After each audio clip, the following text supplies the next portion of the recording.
Picture this.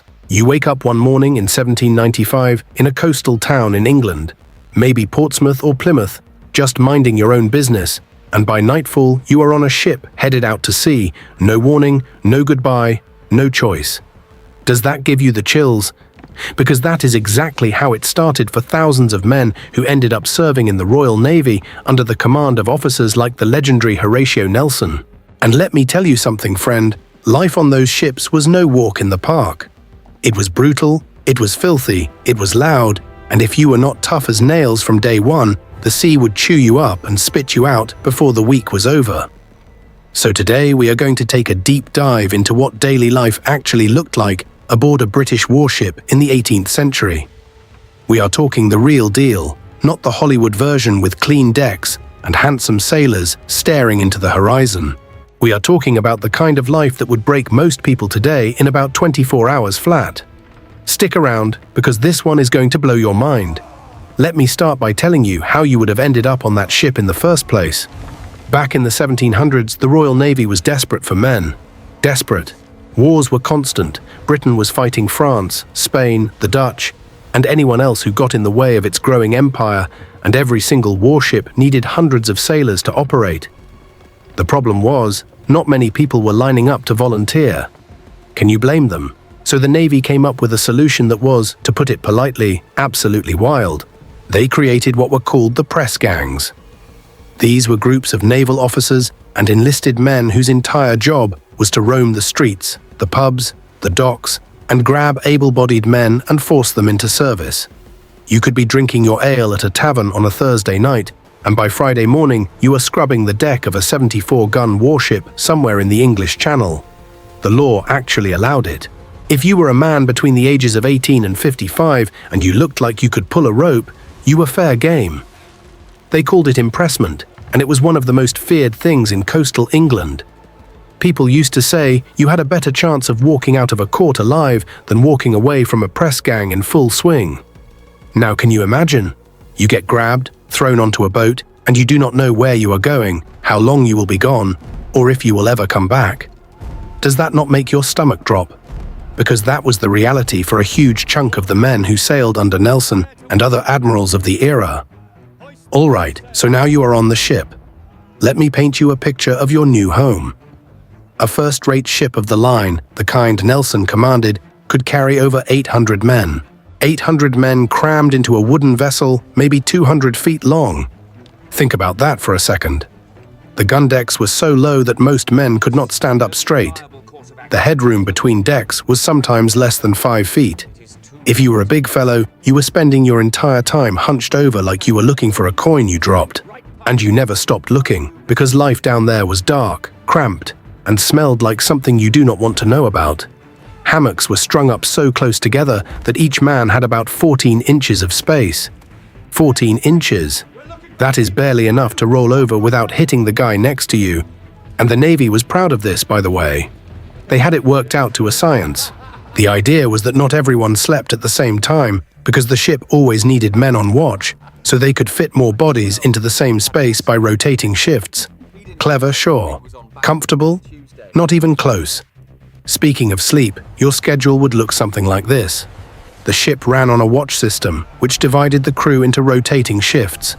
You worked 4 hours on, 4 hours off, around the clock, every single day, 7 days a week, no weekends, no holidays, no sick days. The only exception was Sunday, when there was a brief inspection and sometimes a church service on deck if the weather allowed. But even then, the ship did not stop needing to be sailed, so someone was always working.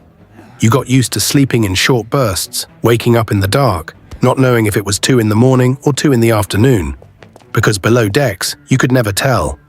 And let us talk about the food, because this is where things get truly rough. The standard sailor's diet in the 18th century Royal Navy was, how do we put this nicely, a masterclass in barely keeping a person alive.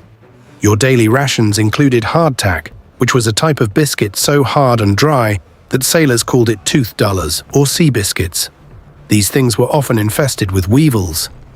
Yes, little bugs living inside your bread. Old hands on the ship would tell you to knock the biscuit on the table before you ate it to shake the weevils out. Newcomers, on the other hand, would often just eat the whole thing and try not to think about it. What do you think? Could you do that? Just close your eyes and crunch away. Along with the hardtack, you would get salt pork or salt beef, which had been preserved in barrels of brine for so long that it had turned a greyish colour and smelled strong enough to clear a room. You also got dried peas, oatmeal, butter and cheese, all of which were subject to the same problem that plagued everything else on the ship. Rats. The ships were full of them. They got into the food stores. They nested in the ropes. They ran across you while you were sleeping. Some sailors kept cats on board specifically to deal with the rat problem, and those cats were treated like royalty compared to the rest of the crew.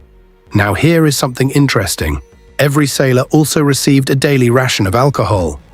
We are talking about a gallon of beer per day, or if beer was not available, a pint of wine or half a pint of rum. Before you get excited, keep in mind this was often done because fresh water stored in wooden barrels went bad extremely quickly. It would turn green and slimy and smell absolutely foul within weeks. Alcohol, on the other hand, kept longer and at least masked the taste of water that had gone off. They would mix the rum with water to create what was called grog, and this became one of the most iconic parts of Navy life. Sailors lived for their daily grog ration.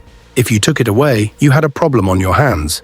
But wait, it gets better, or worse, depending on how you look at it. Now let us talk about what happened when you got sick. And trust me, you were going to get sick. Because living in those conditions, with no sanitation, no refrigeration, eating questionable food, and working yourself to exhaustion every day, your body was going to rebel sooner or later. The most feared illness on those ships was scurvy. If you have never heard of scurvy, it is a disease caused by a severe lack of vitamin C, and it is one of the nastiest things that can happen to a human body. Your gums would swell up and turn black. Your teeth would loosen. Your old wounds and scars would reopen. Your joints would ache so bad you could barely move. And if it was not caught in time, it was extremely dangerous. Historians estimate that scurvy caused more losses in the Royal Navy over the centuries than any enemy cannon ever did. The cure was simple once people figured it out: citrus fruit, lemons and limes. The Navy eventually started issuing lime juice to sailors, which is why British sailors got the nickname limeys, a term still used today. But for a long time, they did not know this, and entire crews were laid low by this completely preventable disease. Now you have to ask yourself if back then they thought getting sick was just part of life and had no idea why it was happening. What must it have felt like to watch yourself and your crewmates slowly falling apart? Unable to explain it and unable to stop it. Now we need to talk about discipline, because the Royal Navy ran on it. Strict, harsh, and sometimes brutal discipline. The man in charge of a ship was God as far as the crew was concerned. A captain had nearly unlimited authority over his men at sea. He could have you punished for almost anything. Talking back, being late to your post, falling asleep on watch, stealing, fighting, drinking beyond your ration. The list went on and on. The most common punishment was flogging. This was when a sailor was tied to a grating or a frame on the main deck, and a boatswain's mate would strike his bare back with what was called a cat-o'-nine-tails, which was a whip made from 9 separate cords attached to a handle. The number of lashes depended on the offense. 12 was considered mild. 24 was serious. Some men received far more, and this was done in front of the entire crew, who were required to stand and watch. The idea was both punishment and example. You watched and you thought twice about stepping out of line. Does that sound like something out of a nightmare? Because for thousands of real men, it was Tuesday. Now here is something many people do not think about when they imagine life on a warship: the noise. These ships were astonishingly relentlessly loud. The hull creaked and groaned constantly as the wood flexed against the pressure of the water. The rigging above you sang and howled in the wind. The sea itself beat against the sides of the ship day and night. And when a storm hit, which happened regularly because these ships were sailing across the North Atlantic, the English Channel, the Mediterranean, you were in a world of terrifying noise and violent motion that you could not escape and could not stop. Seasickness was a constant companion for new sailors. Experienced men would get used to the motion eventually. But for someone fresh off the land, the first weeks at sea were spent bent over the side of the ship or below decks in absolute misery. There was no medicine for it. You just suffered through it. And as soon as you started to feel better, the ship would hit another patch of rough weather and the whole cycle started again. But here is the thing, and this is the part that truly amazes people when they hear it. Despite all of this, despite the press gangs and the rats and the bad food and the flogging and the scurvy and the storms, many sailors who served in the Royal Navy developed an incredibly strong sense of pride and loyalty. Not necessarily to the Navy as an institution, but to their ship and to their crewmates. The men who lived through those conditions together formed bonds that were as strong as anything you will find in any military force in history. Because when you are squeezed into a tiny ship with 800 other men, sharing 14 inches of hammock space and a daily mug of grog, you either figure out how to work together or you all go down together. It is as simple as that, as they say, sink or swim. And then there was Horatio Nelson himself. The man was a walking contradiction. By the standards of the 18th century Royal Navy, he was actually considered a progressive officer. He believed in keeping his crew well fed when possible. He was known to show genuine care for the men under his command, and he inspired extraordinary loyalty from his sailors. At the Battle of the Nile, at Copenhagen, and ultimately at Trafalgar in 1805, Nelson led from the front, always placing himself in the most exposed position on his flagship, always wearing his decorations and medals in full view so his men could see him and take courage. His crew called him their admiral, not their commander, not their boss, their admiral, as if he belonged to them personally. And when he was struck down at Trafalgar, the grief that spread through the fleet was unlike anything those hardened sailors had ever felt. Grown men who had survived years of brutal service wept openly on the decks of their ships. That is the power of what Nelson represented to them. In a world that gave ordinary people very little, he gave his men something rare, the sense that they mattered. But let us come back to the question that started all of this. Could you survive a day in the 18th century Royal Navy? Could you eat weevil-infested biscuits without losing your mind? Could you sleep in 14 inches of hammock space while rats run around below you? Could you work a 4-hour shift in the freezing dark, hauling ropes and climbing rigging in weather that would make modern people reach for their emergency numbers? Could you stand on deck while a crewmate got flogged and know that tomorrow it could be you? Most of us today would say absolutely not.